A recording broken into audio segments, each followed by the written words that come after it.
오늘 사도행전 28장 말씀 보도록 하겠습니다. 사도행전 28장 16절부터 20절까지 말씀입니다. 사도행전 28장 16절부터 20절 그리고 마지막 30절 31절도 같이 읽도록 하겠습니다. 교독할게요. 저랑 울리죠? 제가 28장 16절부터 제가 16절 읽습니다. 우리가 로마에 들어가니 바울에게는 자기를 지키는 한 군인과 함께 따로 있게 허락하더라. 사흘 후에 바울이 유대인 중 높은 사람들을 청하여 그들이 모인 후에 이르되, 여러분 형제들아, 내가 이스라엘 백성이나 조상의 관습을 배척한 일이 없는데 예루살렘에서 로마인의 손에 죄수로 내어준 바 되었으니 로마인은 나를 신문하여 죽일 제목이 없으므로 석방하려 하였으나 유대인들이 반대하기로 내가 마지못하여 가이사에게 상소하며 내 민족을 고발하는 것이 아니니라. 이러므로 너희를 보고 함께 이야기하려고 청하였으니 이스라엘의 소망으로 말미암아 내가 이 쇠사슬에 매인 바 되었노라. 30절입니다. 자기 셋집에 머물면서 자기에게 오는 사람을 다 영접하고, 같이 읽겠습니다. 하나님의 나라를 전파하며 주 예수 그리스도에 관한 모든 것을 담대하게 거침없이 가르치더라. 아멘. 오늘이 10월 마지막 날이죠. 그러면서 동시에 오늘 무슨 날입니까? 할로윈이죠. 할로윈이라는 뭐라고 해야 돼요? 명절이라고 해야 돼요?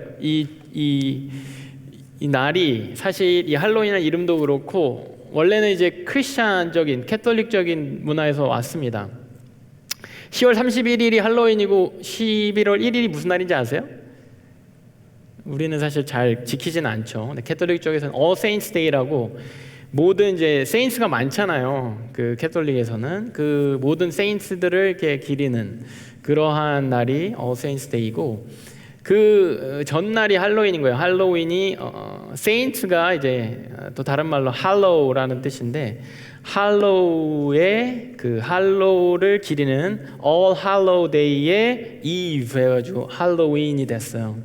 그래서 사실은 이제 이름이나 이런 것들이 그 세인트의 영들을 기리는 그런 거와, 또 유럽에서 북유럽 문화 가운데 겨울에 겨울 시작하면서 사람들이 모여서 막 가면 쓰고 페스티벌 하는 그런 것들과 합쳐지면서 세인트들이 막 오니까 영으로 막 오는 거예요. 우리한테 이제 말하자면 지금 살고 있는 신자들한테 뭐 기념 받으려고, 축하 받으려고, 뭐 이렇게 기억 받으려고, 우리 영화 뭐 이렇게 그런 것처럼 이렇게 영들이 오니까 그 죽은 영들과 만나는 약간 그러한 날이 이 할로윈입니다. 할로우스의 이브가 할로윈인 거예요. 그러면서 막 귀신 복장도 하고 유령이 떠돌아다니니까 유령한테 안 들키려고, 유령한테 안 잡히려고, 그러면서 이런 할로윈 그런 유래가 시작됐다고 합니다. 약간 크리스마스랑 비슷하죠. 예수님 탄생일인데 사실은 그 크리스마스 트리나 뭐 양말 선물 뭐 이런 건 북유럽 문화고, 뭐 크리스마스 딱 그 데이도 그냥 옛날 이교도 데이를 잡고, 그치만 내용은 예수님의 탄생일 뭐 이렇게 혼합되어 있는 그런 문화 중에 하나도 또 할로윈입니다.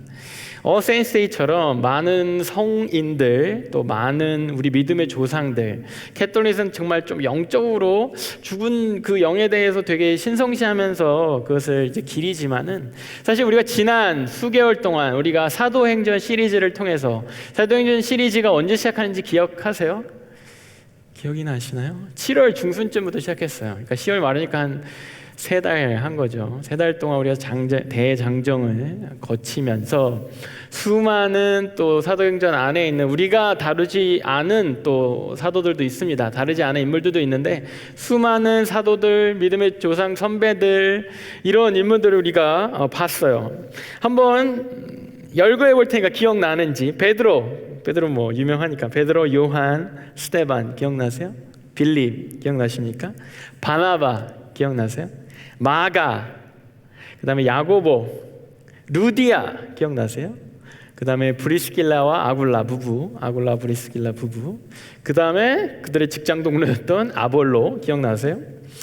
아가보라는 바울에게 이렇게 예언했던 그러한 선지자도 있었고, 심지어 우리가 최근에 봤던 사도들과 이 대척되는, 사도들과 이렇게 엔타이되는 헤롯 왕이 있었고, 그죠? 이제 총독 펠릭스 총독 있었고, 그죠?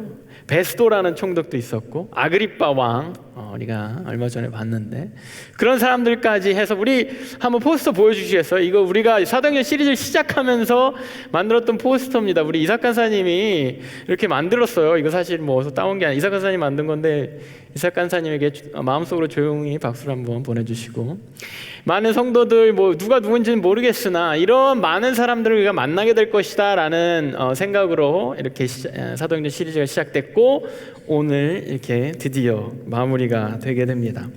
사도행전 28장이 그 마지막 장이 되는 거죠.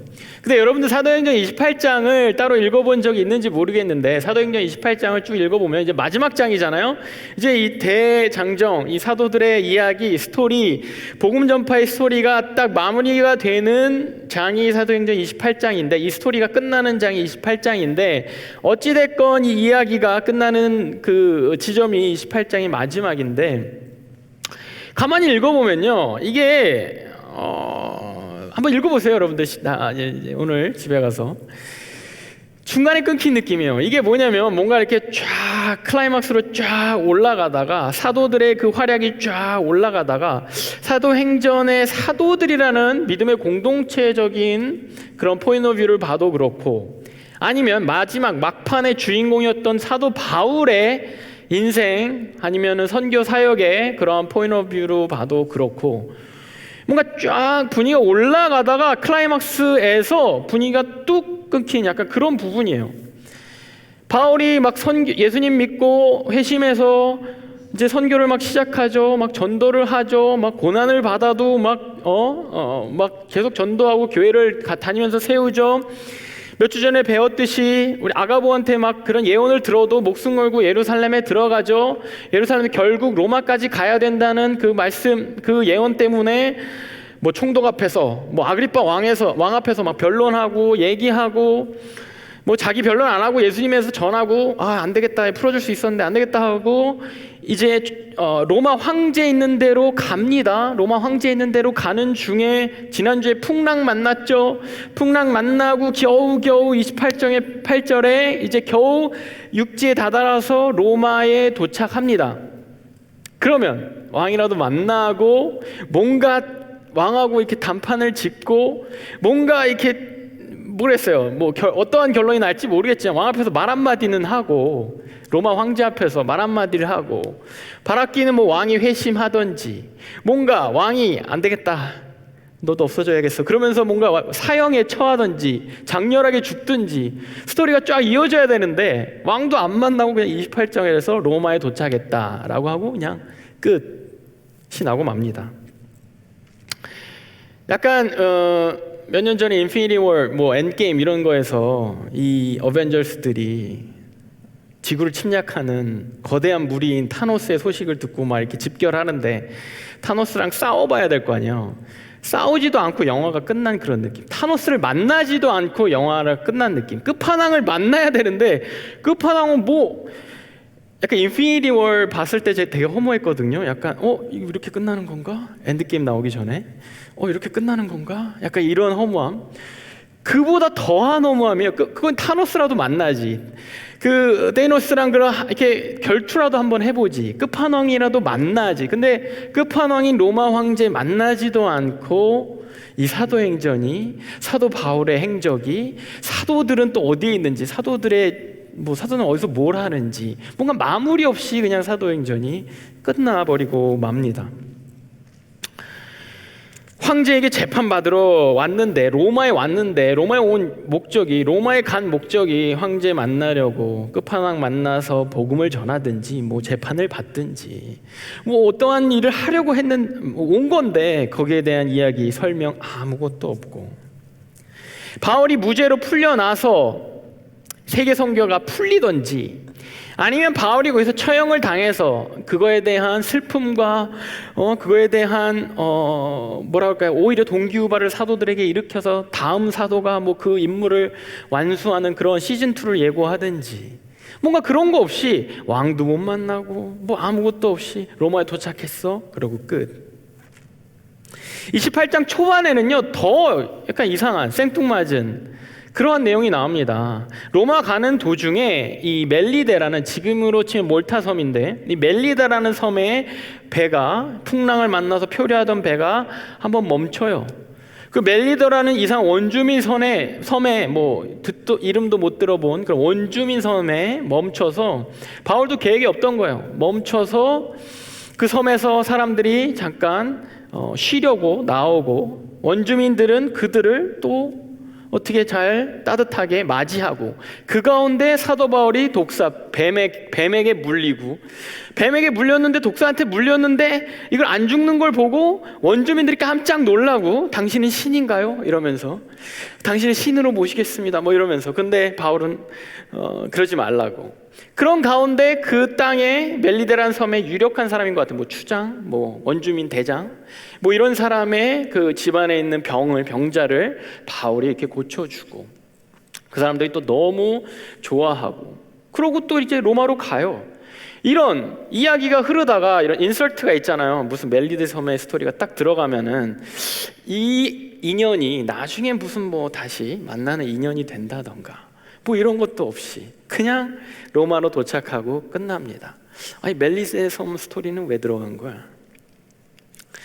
보통 잘 짜여진 소설이나 그런 영화 같은 거 보면요, 이런 아주 구체적인 어떤 주인공의 구체적인 에피소드에서 시작해서 그 에피소드가 갈등, 문제 뭐 이런 것들을 만들어내고, 클라이맥스에서 그 문제가 터지고 해결되고, 보편적인 그러한 뭐 평화, 보편적인 슬픔, 뭐 보편적인 어떤 엔딩을 구체적인 거에서부터 와이드하게 보편적인 것으로 이렇게 흘러가는 것이 보통 잘 짜여진 소설, 스토리, 뭐 그런 영화의 내용이거든요. 한 고등학생이 우연히 박물관에 가서 거미에게 물리면서, 이런 디테일한 에피소드에서 시작해서 이 사람이, 이 고등학생이 어떤 능력, 이 거미로부터 능력을 받고, 이 능력을 활용하면서 갈등이 생기고, 그러다가 잘 일이 풀려서 뉴욕시의 평화를 지키는, 이게 스파이더맨의 스토리 아닙니까? 이런 게 보통 보편적인 스토리인 거예요. 여러분들 우리가 잘 아는 소설이나 영화나 이런 것들이. 그리고 반대로 뭐 해결은 안 되고 오히려 이렇게 보편적인 얘기에서 총독과 얘기하고 뭐 유대인들과 얘기하고 많은 사람들 앞에서 얘기하다가 점점 멜리데 섬이라는 이상한 디테일한 스토리로 다시 좁혀지면서, 마지막으로 우리가 읽었던 부분은 바울이 감금당했던 셋방으로 다시 이야기가 조명되면서 디테일한 스토리 반대로 약간은 찝찝하게, 약간은 뭐 이상한 억울하게, 약간은 이 이야기 스토리가 어디로 가는지 모르게 그냥 28장이 끝나버리는 것입니다. 사실 이 스토리는 어떻게 보면은 요한복, 우리가 지난주에 우리 목장 모임에서 봤을 것 같은데, 요한복음 21장처럼 20장에 예수님이 완전히 돌아가시고 21장이 에필로그처럼 붙거든요. 요한복음에 예수님이 돌아가시는 큰 스토리에서 예수님이 베드로와 제자들을 따로 만나는 그러한 스토리, 에필로그 같은 엑스트라 스토리, 그런 스토리가 바로 오늘 우리 본문이 되는 사도행전 28장의 스토리입니다. 사도 바울의 그 복음이, 사도들의 그 복음 전파가, 이런 선교 사역이 결국에는 큰 힘에 부딪히지만, 큰 어떠한 로마라는 벽, 반대하는 유대인의 벽, 그 벽에 부딪히지만, 많은 사도들이 그 벽에 부딪히고 더 나아갈 힘을 얻지 못하지만, 그 가운데 작은 이야기, 멜리데 섬에 들르고 또 로마에 들러서 로마에서 또 바울의 감옥 생활이 이어지고, 이 작은 스토리가 말하자면은 엑스트라 이야기로 덧붙이는 이야기처럼 붙은 것이 사도행전 28장입니다. 이게 어디서 나는 소리죠? 사도행전 28장 스토리가 에필로그 같은데, 이 에필로그는 반드시 작가나 반드시 이야기를 쓴 사람이 의도가 있어서 그것을 붙이는 거예요. 이 에필로그 같은 사도행전 28장, 오늘 본문의 의미는 무엇인가? 이 끝나지 않는 이야기 같은 에필로그의 의미는 무엇인가라면요, 결론부터 말하면 끝나지 않는 이야기라는 게 이 에필로그의 의미입니다. 이 끝나지 않고 이어지는 듯한, 확실히 매듭이 안 지어진 이 이야기 같은, 이어지는 뭔가 딱 매듭이 안 지어지는 28장 같은 이야기의 의미는 뭐냐, 의도는 뭐냐면 이야기는 끝나지 않을 거야, 이 이야기는 끝나지 않고 계속될 거야 라는 그 의미로, 그 의도로 이 에필로그가 붙은 겁니다. 에필로그의 의미를 바울이 본문 안에서 설명을 해줘요. 본문 18절부터 20절에 이렇게 나와 있습니다. 로마인은 나를 신문하여 죽일 죄목이 없으므로 석방하려 하였으나 유대인들이 반대하기로 내가 마지못하여 가이사에게 상소하며. 자, 로마인은 내가 지금 감옥에 잡힌 이유가 없으니까 원래 풀어줬어야 돼요. 풀어줌으로 이야기가 마무리되고 자유롭게 선교활동을, 복음 전파를 해야 되는데, 풀어줬어야 되는데, 그러면서 이야기가 마무리됐어야 되는데 유대인들이 반대하기로 내가 마지못해서 가이사에게 상소하며 황제를 만나게 되는 이 여정에 임하게 됐다. 근데 이 여정은 내 민족 유대인들에게 막 원망해서, 너희들 때문에 내가 풀려나지 못했어, 원망해서 유대인들을 고발하려고 내가 황제를 만나려는 것이 아니라 20절에 내가 너희를 보고 함께 이야기하려고 청하였으니 이스라엘의 소망으로 말미암아 내가 이 쇠사슬에 매인 바 되었노라. 자, 이 에필로그가 왜 계속해서 끊이지 않고 이어지냐면, 사실은 지난주에도 잠깐 나눴는데 재판에서 나의 무죄를 증명하고, 재판에서 이 재판이, 이 소송이 잘못됐다는 걸 증명하고, 내가 그냥 인정하고 내가 그냥 잘 진행했습니다, 인정하고 풀려나면 되는데, 그렇게 해서 딱 마무리 지어지면 되는데, 이게 내 감옥 생활이 질질 끌어지는 건 뭐냐면, 내가 이스라엘의 소망 때문에 그냥 내 삶이, 감옥 생활이 질질 끌려지고 있다, 이 얘기를 하는 겁니다. 바울이요, 지금 나의 선교 생활에서, 지금 나의 이 감옥 생활에서 계속해서 이어지는 총독 펠릭스, 베스도, 아그리빠 왕, 계속해서 이어지는 그런 변론, 이어지는 재판, 이거에서 또 황제까지 가서 또 재판해야 되는 이 과정이, 이 질질질질 끌려져야 되는, 난 죄가 없는 가운데 질질질질 끌려져야 되는 이 과정이, 나도 잘 모르겠는데 이스라엘의 소망 때문에, 지금 여러분들, 내 얘기 듣고 있는 여러분들의 소망 때문에, 여러분들에게 주어져야 될 어떤 소망 때문에 이게 끝나지가 않고, 나의 이 삶의 이 감옥 생활이 끝나지 않고, 이 유배 생활이 끝나지 않고 질질질질 끌려가고, 그렇게 끝맺음 되지 않고 이 이야기가 마무리되어지는 거라고 바울이 말하고 있는 거예요.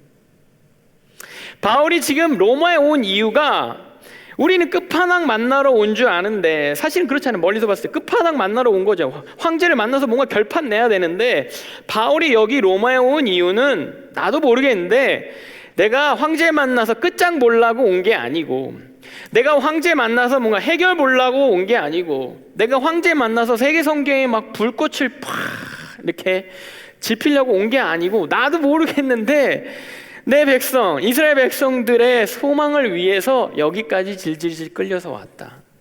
그리고 어떻게 될지 나도 모른다, 이 얘기를 하고 있는 겁니다.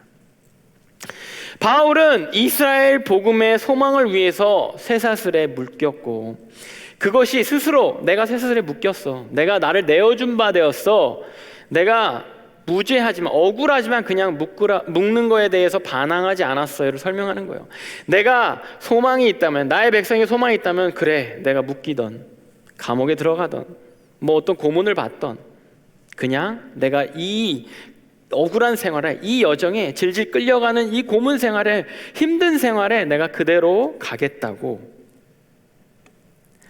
복음의 축복이 나를 통해서 흘러간다면, 내가 풍랑을 만나던, 어느 이름도 듣도 못한 멜리데 섬의 원주민들 마을을 가게 되던, 그 사람의 그 원주민 마을에 어떠한 이름도 없는 그냥 알지도 못했던 사람에게 내가 치유해달라고 기도를 해줘야 하던, 어찌됐건 하나님이 움직이는 그 과정 가운데 내가 그렇게 끌려가겠다고, 내가 그렇게 하나님이 나를 통해서 축복을 흘러보내려면, 하나님이 나를 통해서 구원의 소망을 이루시는 거면 내가 끝나지 않는 고통의 생활, 내가 끝나지 않는 감옥의 생활, 매듭이 지어지지 않는, 이런 풀리지 않는 것과 같은 이 삶을 계속해서 그냥 진행해 나가겠다고.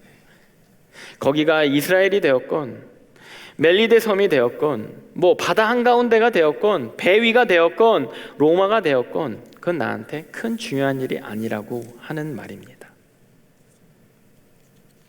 이 자세가 사도 바울이 이 땅에서 살아갈 때 사도행전에 실려있던, 사도행전에 미처 싣지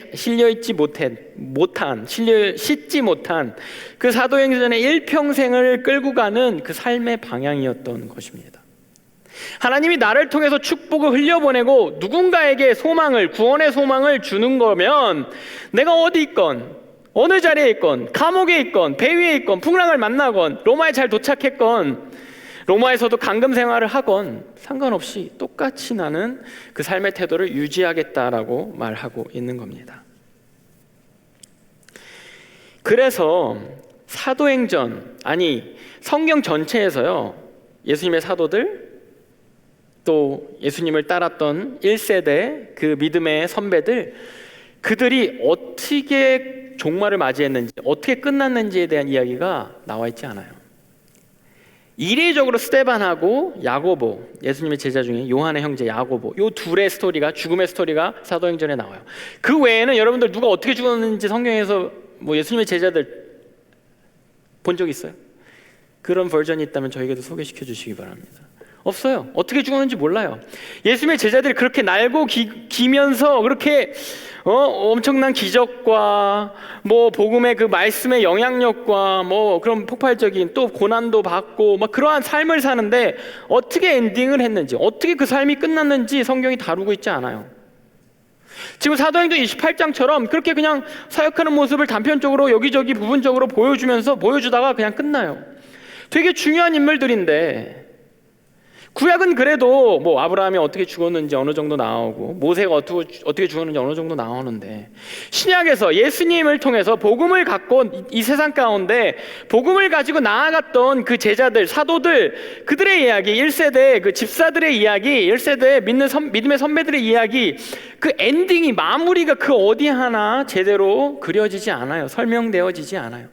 어디선가 어떻게 죽었다고 그냥 전해져요. 구전으로. 성경이 그걸 설명하고 있지 않아요. 기독교는요, 디즈니 영화처럼 해피리 에버 애프터를 추구하지 않는 종교입니다. 많은 종교는요, 사실은 이 땅에서 잘 사는 거, 그죠? 사람들이 종교를 갖는 이유는 삶에 도움을 받으려고 종교를 갖는 거예요, 그죠? 삶에 도움을 받고 좋은 삶을 살고, 어쩌면 도덕적으로 살고, 어쩌면 좋은 죽음을 맞이하려고, 좋은 엔딩을 맞이하려고, 누가 보기에도 그냥 평안한 삶을 살고 평안한 엔딩을, 삶의 끝을 맞이하려고 종교를 갖는 거예요. 어쩌면 그 이후에 어떤 보상, 이 땅에서 어떤 과격한, 이슬람처럼 과격한 종교를 위해 헌신했다면, 딱 그 헌신 이후에 이 땅에서 엔딩은 이렇게 자살이나 이런 테러 같은 무시무시한 엔딩이 될지 몰라도, 그 이후에 그 보상 바라고 그렇게 살아가요. 그렇게 종교를 갖는 거예요. 그런데 어쩌면 기독교는요, 그거를 바라는 종교가 아니에요. 그거를 쫓는 종교가 아니에요. 많은 사람들이 그걸 쫓으니까 거기에서 괴리를 느끼는 거야. 하나님이 들어줄 때는, 예수님이 기도 제목 들어줄 때는, 내 삶에 어떠한 문제를 해결해 줄 때는 그렇죠, 있는 것 같죠. 하나님이 있는 것 같은데, 아닐 때는, 크리스찬이면서도 곱게 늙어서 곱게 세상을 떠나는 거, 이거를 복으로 생각하는 그 문화가 우리 가운데 있어요. 특히 한국 문화 가운데. 나쁜 게 아닙니다. 너무 좋죠. 복받은 축복이에요. 그것도 이 땅에서 정말 곱게 아름답게 뭐 큰 그거 없이, 큰 뭐 불행 없이, 큰 병 없이 그렇게 돌아가시는 분들, 저도 장례식을 많이 가게 되는데 그런 분들 보면 축복이고 참 감사하다 생각이 드는데, 우리는 그걸 바라는 종교가 아니에요. 험하게 죽어도 정말 하나님 믿고 평생 하나님을 위해 헌신한 사람이 저렇게 안타깝게 죽어야 했을까? 평생 선교사님이 선교지에 헌신한 선교사님이 저렇게 안타깝게 병으로 죽어야 했을까? 하나님이 있는 거 맞나? 저렇게 고통스럽게 순교를 당하셔야 했을까? 하나님이 있는 게 맞나? 그런 것들이 안타까워서, 그런 순교자들이 안타까워서 만들어진 게 All Saints Day예요. Hallows Day예요. 근데 우리는 그거를 그렇게 아름답고 평화로운 마무리를 바라는 종교가 아니에요. 그렇기 때문에 신약이 그걸 다루지 않아요. 그 누구 하나, 구약에서 그 복도, 하나님 주신 복도 분명히 있기 때문에 구약에서의 죽음이 그런 것들을 다루긴 해요. 그러나 그게 끝이 아니에요. 그것을 우리가 바라지 않기 때문에, 특히 예수님 외에 복음이 더 전파돼야 되는 이 복음의 시대에 살고 있는 우리는 그걸 바라는 게 아니에요. 우리는 그걸 향해 나아가는 게 아니에요. 어떻게 아름다운 마무리, 멋진 엔딩을 위해, 이 삶의 엔딩을 위해 나아가는 그런 삶을 추구하는 것이 아니기 때문에 성경에서 그 어느 곳에서도 사도들의 죽음, 거기에 대해서 그렇게 대수롭게 바라지 않아요. 스데반의 죽음, 야고보의 죽음도 왜 다뤄졌냐면 그걸로 인해서 다른 복음의, 다른 사도의 사역이 스데반의 죽음으로 인해서 어디로 이어져요? 사도 바울로 이어지는 거예요. 그것 때문에 믿는 자들의 죽음은, 믿는 자들의 그 엔딩은 거기서 끝이 아니기 때문에, 그래서 엔딩에 대해서 마무리 짓지 않는 거예요. 마무리를 별로 보여주지 않는 거예요. 우리는 풀려나기 위해, 사도 바울처럼, 사도 바울이 풀려나기 위해 시저를, 로마의 황제를 만나려고 가는 게 아니에요. 나의 무죄를 증명하기 위해 대법원을 가는 게 아닙니다. 억울해서 황제를 만나서 이 모든 무죄를 증명하리라, 이러기 위해 대법원을 황제를 만나러 가는 게 아니에요. 세계 선교를 위해 황제를 만나면 세계 선교가 풀리겠지, 황제를 만나 결판을 지으면 세계가 나를 주목해서 어떻게 되겠지. 물론 그것을 활용할 수 있죠. 근데 그걸 위해 가는 게 아니에요. 하나님이 옮기는 그 위치가 그냥 로마였던 거예요. 하나님이 사도 바울을 몰고 갔던 그 위치가 황제 앞이었던 거예요. 사도 바울은 총독 앞에서나 유대인 누군가 앞에서나 멜리데 섬 안에 있는 원주민 앞에서나 총독 앞에서 똑같은 거예요. 그 태도가, 삶의 태도가, 사람들 앞에 보여주는 자기의 모습이 똑같은 겁니다. 이 삶을요, 우리는 충만한 삶이라고 우리가 볼 수 있는 거예요. 충만한 삶. 오늘 설교의 제목이 fullness입니다. 우리의 삶이 어떻게 충만할 수 있는가? 우리의 삶이 어떻게 꽉 찬 삶을 살 수 있는가? 그저 바쁜 삶을 사는 거, 이게 빈틈없이, 쉬는 시간 없이, 헛되이 쓰는 거 없이, 유튜브나 SNS 줄이고, 이런 삶을 내가 나를 위해 이렇게 나 자신을 개발하기 위해 살아가는 그 삶이 충만한 삶이 아니라, 세상은 그렇게 말하죠. 충만한 삶, 꽉 찬 삶, 허투루 쓰지 않는 삶, 짜투리 시간을 활용하는 삶, 그것이 충만한 삶, 꽉 찬 삶이라고 말하죠. 그런데 바울이 보여주는 삶의 태도, 바울이 보여주는 꽉 찬 삶의 의미는요, 어느 위치에 있었건 누구 앞에 서건 같은 모습으로, 같은 언행으로, 같은 행동으로 하나님의 그 축복을 흘려보내는 거. 하나님의 축복이 흘러간다면, 하나님의 축복이 나를 통해 흘러가는 감을 안다면, 믿는다면 누구 앞에서나 똑같은 모습을 보여주는 거. 질질 끌어서 끝나지 않는 고통과 같은 이 땅에서의 삶, 그 모습이 끝나지 않는 것 같은, 지겹고 언제 끝나나, 그러한 삶의 모습에 있어도 그 모습을 충만하게, 그 모습을 계속해서 변함없이 보여주는 거. 오늘 본문이 이렇게 끝나죠. 30장 본문 30절 31절에 이렇게 끝납니다. 바울은 온 이태를, 2년을 자기 셋집에 머물면서, 로마에 와서 황제도 못 만나고 2년이 지나요. 2년 동안 자기 셋집에서 감옥에도 못 가고, 약간 대리 감옥이에요. 어터너티브한 감옥이에요. 그냥 어떤 방 하나, 집 하나 감금한 거예요. 가택연금이라고 그러죠. 감금한 거야.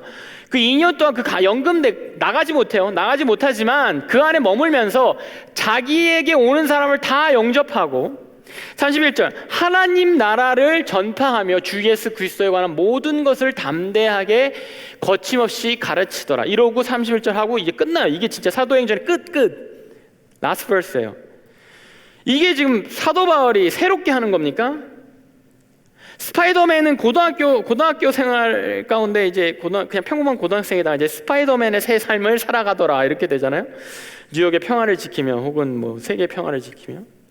사도 바울은 예전에 하던 그 모습 그대로, 예전에 그냥 뭐 유대인들 사이에서, 예전에 뭐 아시아를 가려다가 빌립보로 가면서 루디아를 만나서도, 거기에서도 뭐 고린도를 가서도, 어딜 가서도, 총독 앞에서도, 예루살렘에 다시 컴백해서도, 어딜 가도 이거 똑같은 거 했던 거 아니에요? 계속해서 예수님 나누고, 사람들에게 영접하고 대접하고 사랑을 나누고, 예수님 사랑에 대해서 전하고, 그리고 거침없이 총독한테서도 펠릭스 앞에서도 거침없이 의와 죄와 심판과 이런 거 원래 하던 거 아니에요. 그 또 하는 거예요. 여전히 감금돼 있고 여전히 풀리지 않았어도 어딜 가든지 사람을 영접하고 복음의 축복의 통로가 되는 것, 그 모습을 계속해서 보여주는 겁니다. 사도행전이 말해주는 사도의 삶, 믿는 자들의 삶, 이렇게 모델해서 보여주는 그 삶은요, 어느 곳에 있든지 가는 곳마다 축복의 통로가 되는 삶인 거예요.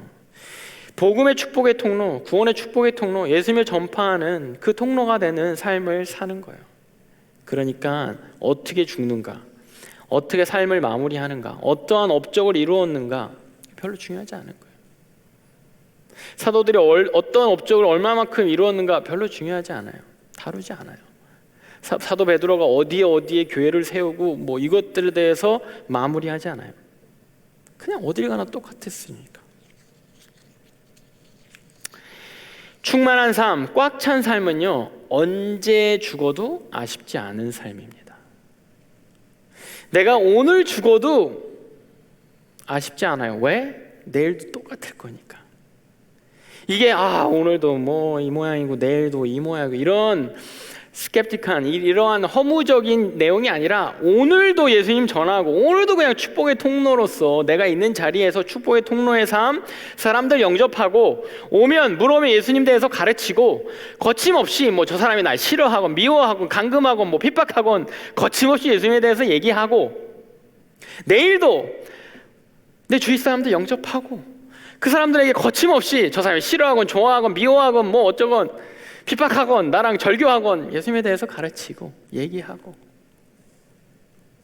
사회의 법률이 어떻게 바뀌건 그냥 사람들에 대해서 영접하고 예수님에 대해서, 죄에 대해서, 심판에 대해서, 구원에 대해서, 영생에 대해서 가르치고 나누고, 저 사람이 어떻게 하든 법률이 어떻게 바뀌든 나라가 어떻게 되든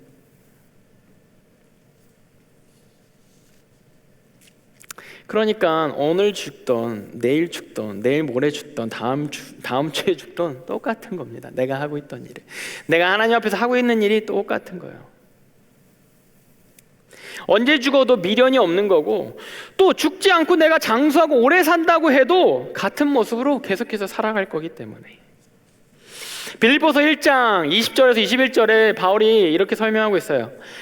나의 간절한 기대와 소망을 따라 아무 일이든지 부끄러워하지 아니하고 지금도 전과 같이 온전히 담대하여 살든지 죽든지 내 몸에서 그리스도가 존귀하게 되게 하려 하나니 이는 내게 사는 것이 그리스도니 죽는 것도 유익함이라. 뭐 죽는 게 좋아서 이렇게 약간 뭐 유언과 같은 글입니까? 아니죠. 유언과 같은 고백이 아니죠. 죽는 것도 좋으니까 나 죽을래 이 얘기가 아니죠. 지금 살아도 살면서 예수님이 증거되니까 괜찮고, 지금 죽어도 뭐 그동안 예수님을 전하다가 사람들 영접하고 예수님 전하다가 해오던 일 예수님 여기서 끊으시면 괜찮다고. 예수님 만나러 가니까 괜찮다고. 내가 하던 일 하루를 더 살아도 똑같은 일을 할 거고, 하루를 덜 살아도 똑같은 일을 하다가 내 삶이 마무리되는 거니까. 내 삶이 어떻게 쫙 결혼도 하고 자식도 있고 막 손자도 보고 손녀도 보고 막 이렇게 어떤 가정을 잘 이루면서 행복하게 내 뭐 자손들에게 뭐 이렇게 믿음을 나눠주고 유산도 좀 나눠주고 뭐 이렇게 잘 어느 정도 마무리를 두고, 이런 삶의 엔딩이 아니라 그냥 오늘을 살다 죽어도 별로 미련 없는 거, 그래도 유익하다는 거, 그게 나의 삶이라는 바울의 고백입니다. 로마에서 지금 2년 동안 있었잖아요. 31절에 보면 2년 동안 로마에 그냥 황제도 못 만나고 어느 뭐 그냥 여기 너 감금돼 있어 라는 그 집에서 2년 동안 그냥 있어도 언제 황제를 만나게 될지 모르고, 만나지 못하고 감옥살이를 계속하게 될지 모르고, 막상 뭐 황제를 만나게 되면 복음을 전할 수 있을지 모르고, 뭐 거기서 고문을 당할지, 내가 발언권은 있을지, 황제에게 내가 변론할 수는 있을지 예수님 모르고, 혹 황제에게 내가 예수님을 전하다가 황제가 예수님을 영접할 수 있을지 모르고, 예수님을 영접함으로 뭐 거기에 대해서 거기서부터 세계 선교가 뭐 열릴지도 모르고, 바울이 모르는 상태에서 언제 죽어도 황제를 못 만나고 죽는 게 너무나도 억울하다라고 말하는 것이 아니라, 황제 앞에서 한마디 못하고 죽는 게 억울하다 이 얘기하는 것이 아니라, 내가 오늘 죽어도 유익하다. 지금 내가 로마에 있지만 2년 동안 지금 감금 생활하고 있지만 황제의 뭐 코빼기도 못 보고 있지만, 내가 하나님이 오늘 날 데려가셔도 유익하다, 미련 없다, 아쉬움 없다. 그러기에 멜리데 섬에서, 우연히 들렸던 멜리데 섬에서, 로마의 이 가택연금돼 있던 이 집에서 상황은 다르고 대상은 달라도 똑같은 사랑, 똑같은 복음으로 사람들을 대하고 있는 겁니다. 요즘 교회에서 우리 교회의 자랑 중에 하나가 점심이었는데, 맛있는 점심이었는데, 요즘 점심이 팬데믹 때문에 없죠. 이제 청년들도 뭐 일찍 와서 점심 먹고 예배 전에 그렇게 점심 때 들어간 조미료 때문에 많이 졸고 막 이랬는데, 점심이 없으므로 되게 이렇게 나름 산뜻한 또 예배, 조는 사람이 요즘 별로 없어요. 너무 좋아요. 뭐 어쨌든 그런 가운데 교회에서 점심 대신, 식사 대용으로 김밥을 나눠줍니다. 김밥을. 그래서 제가 이게 가끔 하나씩 집어 먹곤 하는데 김밥을 나눠줘요. 김밥을 이제 보면은 제가 김밥을 이렇게 가끔 사 먹거든요. LA에 김밥집이 있더라고요. 뭐 마켓에서 김밥집이 있고, 이렇게 그냥 김밥을 먹는데 교회에서 바빠서 잘 못 먹게 되는데, 이 김밥을 보면요, 이렇게 속이 이렇게 꽉 차 있잖아요, 그죠? 뭐 오늘의 김밥은 계란말이가 있고 오뎅이 있고, 이게 햄인가요? 햄과 오이와 단무지가 있습니다. 얼마 전에 소세지 김밥을 샀어요. 소세지 김밥을 샀는데 이렇게 그 꼬다리, 이런 말 맞는 표준어인가요? 꼬다리? 꼬다리 보면 이렇게 재료가 꽉 차 있잖아요. 그 꼬다리를 보고 소세지가 이렇게 꽉 차, 이렇게 큼지막한 소세지가 이렇게 튀어 올라 있어가지고 야, 이거 맛있겠다 하고 그 김밥을 먹었죠. 저는 뭐 꼬다리 남기고 잘 안 먹는 사람도 있고 그런데, 저는 꼬다리부터 먹고 막 그래요. 뭐 더 푸짐하다 느껴서 그런지 그냥 먹고 막 이렇게 하는데, 하나씩 딴 일 하면서 하나씩 주워 먹고 하다가 무심결에 먹었던 그 김밥 한 조각에서 이 소세지의 짭짤한 맛이 느껴지지 않는 거예요. 딱 보니까 그 부분에만 한 2개 정도가, 거기에 소세지가 약간 모자랐나 봐요. 이게 비엔나 소세지 같은 소세지였거든요. 그래서 더 맛있었어요. 더 이렇게 알찼어요. 그런데 거기에 이렇게 잠깐 이렇게 모자랐나 봐요. 이게 어느 거기가 소세지가 빠진 그 부분이 있었던 거죠. 김밥은 이렇게 롤이 이렇게 쫙 이렇게 길지 않습니까? 김밥의 속이 진짜 꽉 차 있으면요, 어딜 잘라도 그 단면이 똑같은 거예요. 어딜 잘라도 그 단면의 재료가 똑같아야 되는 겁니다. 우리가 신앙생활, 크리스찬으로서 꽉 찬 삶을 살면요, 바울의 삶처럼 그 삶의 어느 지점에서 칼을 대서 거기가 잘라도, 하나님이 우리 삶의 어느 지점에 칼을 대고 잘라도, 썬데이 말고 주일 말고 화요일, 수요일, 뭐 목요일 저녁, 토요일 저녁에다가 칼을 대고 잘라도 내용물이 똑같아야 되죠. 우리가 썬데이 와 있는 이 모습은 마치 꼬다리처럼 소세지가 꽉 차 있는 여러분들의 모습을 봅니다. 얼마나 신앙적이고 거룩해 보이고 착해 보이는지. 여러분, 주중에 하나님이 칼을 대고 여러분들 삶의 단면을 잘랐을 때 이렇게 거룩하고 영적인 모습, 착한 모습, 제가 자신이 없어요. 내용물 소세지가 많이 빠진 것 같아요. 붕어빵을 먹어, 요즘은 좀 안 그런데 붕어빵을 먹으면 보통 모르겠어요. 저 때는 머리 부분을 아껴 먹어요. 왜? 팥이 머리 부분에 많이 쏠려 있어요. 꼬리엔 팥이 없어요. 그죠? 꼬리는 그냥 이렇게 꾹 참고 그냥 빵의 맛으로 그냥 즐깁니다. 머리 부분을 아껴뒀던 머리 부분을 먹을 때 그 팥과 함께 어우러지는 맛의 향연, 그것을 이제 즐기면서 기대하는데, 마찬가지죠. 우리 인생의 어느 한 면을 잘랐을 때 팥이 빠진 거예요. 내가 그냥 꼬리라고 생각하는 그 부분, 내 그냥 삶의 어떤 부분에서 그냥 꼬리, 이건 버리는 부분, 이건 꼬다리, 이건 버리는 부분. 하나님이 이거 하나님한테 내가 프레젠트할 부분이 아니야. 하나님한테 프레젠트할 부분은 머리 부분, 내가 생각해도 팥이 꽉 차 있는 이 부분. 내 삶에서 하나님 심판대 앞에 섰을 때 그래도 이때의 모습, 이 모습 하나님한테 보여드리면서, 어때요? 하나님 속이 꽉 찼죠. 아니, 그때 그 부분 말고, 내가 학교 다니면서 막 방황했던 그 시점 말고, 내가 직장 생활에서 너무 힘들어서 동료들 원망하고 상사들 원망했던 그 부분 말고, 내가 부모님 원망하면서 하나님 있나 없나 고민했던, 나는 왜 이런 가정에서 태어나야 하지? 원망했던 그 꼬다리 말고, 그래도 내가 정말 최선을 다해 성교도 가고 수련에 빠지지 않고 봉사도 하고 무슨 사역 또 리더 이렇게 섬기면서 팥이 꽉 차 있는 그 부분, 하나님 이 부분 잘라서 봐주세요. 근데 그 부분 말고요, 금요일 저녁 그 부분 말고, 목요일 저녁 그 부분 말고,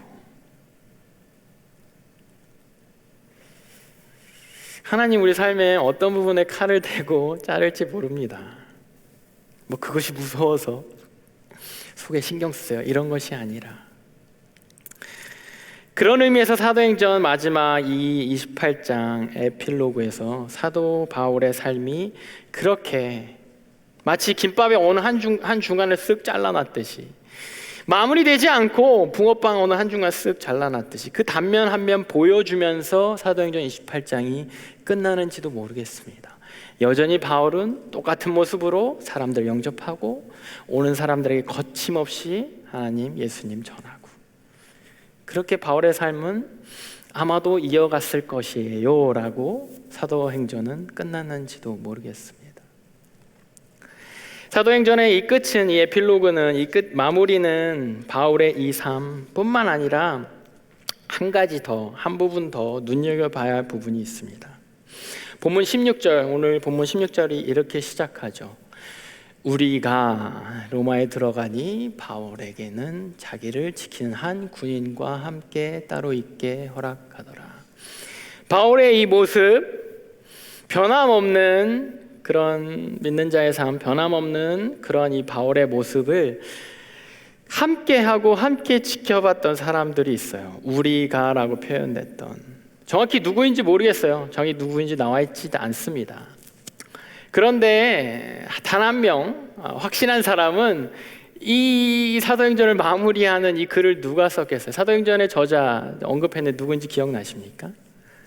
누가라는 사람이죠. 누가복음을 썼던 누가입니다. 바로 이 우리가라고 표현됐을 때 그 우리가에는 사도 바울이라고 시작하지 않고 우리가라고 표현됐을 때는 사도 바울과 함께한, 이것을 목격한 이 사도 바울과 함께 이 삶을, 이 꽉 찬 삶을 함께했던 누가라는 이 저자도, 사도도 포함되어 있습니다. 사도 바울의 이 삶의 방향성은 이 누가에게도 영향을 준 겁니다. 누가는 바울과 함께 다니면서 우리라는 공동체의 일원으로서 바울의 삶 이후에도 스스로도 복음 전하는 삶을 살았던 모양이에요. 그러니까 우리가 지금 읽었던 3개월 동안 접했던 이 사도행전, 또 누가복음이라는 그 책을 이렇게 써요. 애초에 이 누가복음, 이 사도행전이 이렇게 쓰여져요. 사도행전 1장 1절. 데오빌로여, 내가 먼저 쓴 글에는 무릇 예수께서 행하시며 가르치시기를 시작하신부터 그가 택하신 사도들에게 성령으로 명하시고 승천하신 날까지의 일을 기록하였느라. 사도행전 1장이 이렇게 시작했어요. 우리가 지나갔지만 데오빌로라는 그러한 로마의 어떤 유력자, 정확히 어떠한 위치, 어떤 사람인지 몰라요. 데오빌로라는 사람에게 마치 바울이 자기를 찾아온 누군가에게 2년 동안 감금 생활하면서 자기를 찾아온 누군가에게 말하듯이, 그 베스도, 그 펠릭스, 그 아그리파, 그 왕 총독에게 말하듯이, 혹 만났을지 모르는 로마 황제에게 말하듯이, 데오빌로요, 이 누가도 똑같이 이 얘기를 하는 거예요. 누가복음도 이렇게 시작해요. 1장에 1절부터 3절에 우리 중에 나랑 바울 또 다른 사도들 중에 이루어진 사실에 대하여 처음부터 목격자와 말씀의 일꾼이 된 자들이 전하여 준 그대로 내력을 저술하려고 붓을 든 사람이 많은지라. 그 모든 일을 근원부터 처음부터 자세히 미루어 살펴본 나도 데오빌로 각하에게 차례대로 이걸 써보내는 것이 좋은 줄 알았노니, 거침없이 이 복음서를 예수님에 대해서, 사도들에 대해서 거침없이, 마치 바울이 거침없이 사람들에게 전파했듯이 누가도 거침없이 우리라는 그 무리에 있었던, 함께했던 그 누가도 그 일을 지금 하고 있는 거예요. 여러분 그런 영화 가끔 있잖아요. 영화인데 영화 감독이 영화 감독이 영화를 만드는 영화의 스토리를 영화 감독이 영화를 이해가 되세요? 소설인데 소설가가 소설을 쓰는 스토리를 이렇게 소설을 쓴 그런 거. 약간 프레임. 바울이 이렇게 예수님을 전하는 사도의 모습을 가감없이, 거침없이 복음을 전파하는 그 모습을 쓰면서 그 모습을 하고 있는 이 누가가 이 사도행전의 겉에 프레임, 아웃사이드에 있는 겁니다. 데오빌로 각하에게. 역시 누가의 죽음도 성경은 말하고 있지 않아. 어떻게 죽었는지, 어떻게 마무리했는지. 그런데 추측할 수 있죠. 바울처럼 어딘가에 누군가에게 똑같은 모습으로, 데오빌로에게 했던 것처럼 똑같은 모습으로 전하고 증거하고 영접하고 거침없이 가르쳐주고, 어디선가에게 그 복음의 축복을 전하는 그 삶을 누가 역시도 살았을 거라고 우리는 의심하지 않고 추측할 수 있습니다. 그렇게 살다가 어딘가에서 모르겠어요. 세상적으로 봤을 때 쓸쓸하게 죽었을지, 고통스럽게 죽었을지, 편안하게 죽었을지. 그런데 성경은 그걸 별로 중요하다고 말하지 않습니다.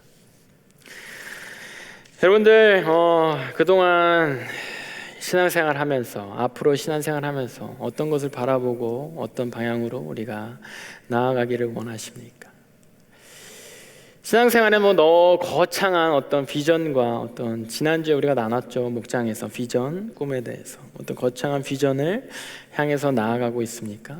좋아요. 비전을 갖는 거 너무나도 좋습니다. 가져야 합니다. 그래서 어떤 목표를 가지고 로마로 가야 되겠다라는 어떤 목표, 방향을 가지고 하나님 주신 어떤 생각을 가지고 나아가는 거 좋습니다. 그런데 더 중요한 거는 그 하루하루가 꽉 찬 그런 삶을 살아내는 거. 하루하루가 변함없이 어제도 전한 복음, 오늘도, 어제도 영접한 사람들, 사랑을 나눈 사람들, 오늘도 같이 사랑을 나누는, 하나님이 언젠가 오셔서 하나님이 도적과 같이 예고 없이 찾아오실 그 하나님이 내 삶에 칼을 대고 쓱 잘랐을 때 여전히 하나님 앞에서 여전히 나 하나님의 사람들을 사랑했고 하나님의 사람들에게 복음을 전하려고 애썼고 축복의 통로로 살려고 애썼어요 라고 말할 수 있는 저와 여러분들의 삶이 되기를 소원합니다. 다니엘 기도회가 내일부터 시작되죠. 이러한 삶을 아마 살고 있는 사람들의 이야기들이 많이 있을 겁니다. 작년에 걸 봐서 아마 올해도 그런 간증들, 이야기들, 말씀들, 삶이 증거될 텐데 여러분들 추천합니다. 뭐 우리가 청년부가 이것을 놓고 어떤 드라이브를 걸거나 뭐 하진 않을게요. 그렇지만 자발적으로 여러분들 교회 홈페이지를 통해서 우리 교회 LOLMC 유튜브를 통해서 이것이 송출되는데요. 매일 저녁에 그것을 보면서 여러분들 마음에 염두에 두고 그것을 보면서 사도행전의 믿음의 선배들과 같은 또 다른 신앙생활하는 그들의 삶을 통해서 도전받기 원하고, 여러분들의 삶이 끝나지 않는, 사도행전을 끝내지 않은 하나님의 의도, 우리의 삶이 나머지 사도행전의 뒤를 이어가고 채워가야 되기 때문에 마무리를 깔끔하게 시원하게 하지 않으신 그 하나님의 의도가 우리 모두의 삶을 통해서 이어져 나가기를 소원하겠습니다.